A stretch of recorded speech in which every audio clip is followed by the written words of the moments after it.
જય શ્રી કૃષ્ણ. રાધે રાધે. રાધે સત્સંગમાં સત્સંગનું રસપાન કરતા બધા જ આત્મીયજનો શ્રી વલ્લભની પ્રેરણાથી પ્રેરાઈને રાધે સત્સંગમાં આજે આપણે કૃષ્ણ એટલે શું, કૃષ્ણ તત્વ વિશે જાણીએ.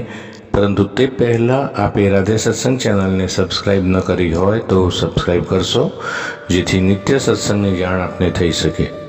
પ્રિયજનો, કૃષ્ણ હોવું એટલે શું? કૃષ્ણ એટલે કમિટેડ હોવું. આજે આપણે જોઈએ છીએ કે સંબંધોમાંથી કમિટમેન્ટ તો ભૂલાતું જ જાય છે. તો કૃષ્ણ એ આખી જિંદગી પોતે કમિટમેન્ટ માટે જ જાણે જીવી ગયા. રાધાને એમણે પ્રેમ કર્યો, રાધાને મૂકીને આગળ નીકળી ગયા, પણ પ્રેમનું કમિટમેન્ટ તો પાર્યું ને. આજે કૃષ્ણના નામની આગળ એમના પત્ની રૂકમણીનું નામ નહીં, પણ રાધાનું નામ લેવામાં આવે છે. કૃષ્ણ આપણને કમિટમેન્ટ શીખવે છે. પ્રિયજનો, કાચા તાંદુલ ખાઈને એમણે દોસ્તીનું કમિટમેન્ટ પાર્યું.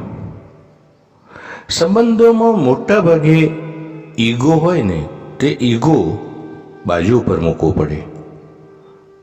એ પણ કરવું પડે કે જે ન કરવાનું નક્કી કરીને તમે બેઠા હો. ભીષ્મ અને કર્ણ બંને પોતાના ઈગોને બાજુ પર ન મૂકી શક્યા, તે ન જ મૂકી શક્યા. કૃષ્ણએ ઈગોને બાજુ પર મૂકી દીધો.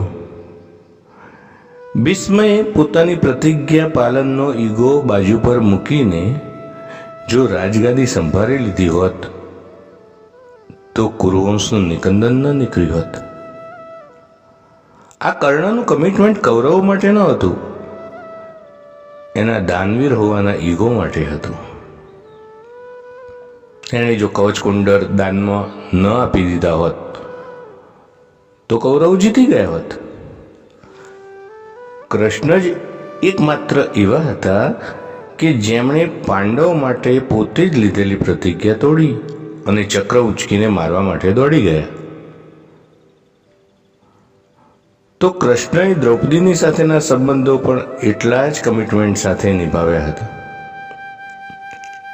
યુદ્ધ દ્વારા કૌરવો સાથે વેર લેવાનું વચન એમણે પાડ્યું.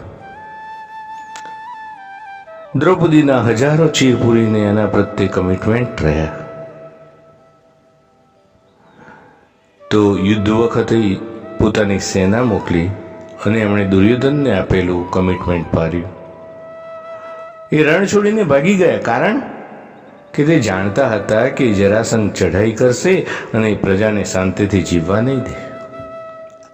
તો એમણે પ્રજાની સાથે સ્થળાંતર કર્યું, એક નવી જ નગરીની સ્થાપના કરી અને સોનાની નગરી બનાવી. આ એમનું રાજા તરીકેનું પ્રજા માટેનું કમિટમેન્ટ હતું. પ્રિયજનો, ગોકુળવાસીઓને કૃષ્ણ પર ભરોસો હતો જ કે એમની રક્ષા કરશે જ. જ્યારે ખૂબ વરસાદ પડ્યો ત્યારે કૃષ્ણએ ટચલી આંગળી ગોવર્ધન પર્વતને ઉચકી લીધો. ક્યારેક ક્યારેક સંબંધોમાં ભરોસો જાળવવા માટે ગોવર્ધન પણ ઉચકી લેવો પડે. કૃષ્ણ ધર્મ માટે કમિટેડ હતા. જ્યારે કૃષ્ણએ કહ્યું કે જ્યારે જ્યારે ભારત વર્ષમાં અધર્મ વધી જશે ત્યારે ત્યારે હું અવતાર લઈશ.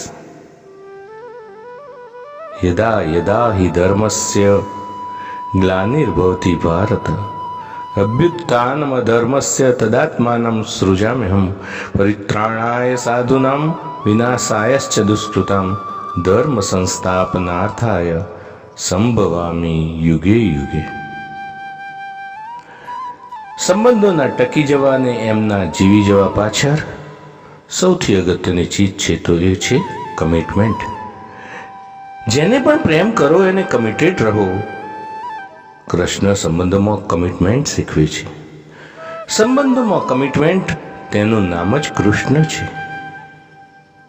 દરેક કૃષ્ણ ભક્ત જે હોય તેણે પોતાની જાતને એક વચન ચોક્કસ આપવું જોઈએ કે સંબંધોમાં કમિટેડ રહેવું જોઈએ.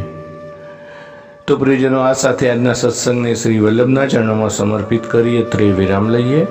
ફરી મળીશું રાધે સત્સંગમાં નવા સત્સંગ સાથે. જય શ્રી કૃષ્ણ. રાધે રાધે.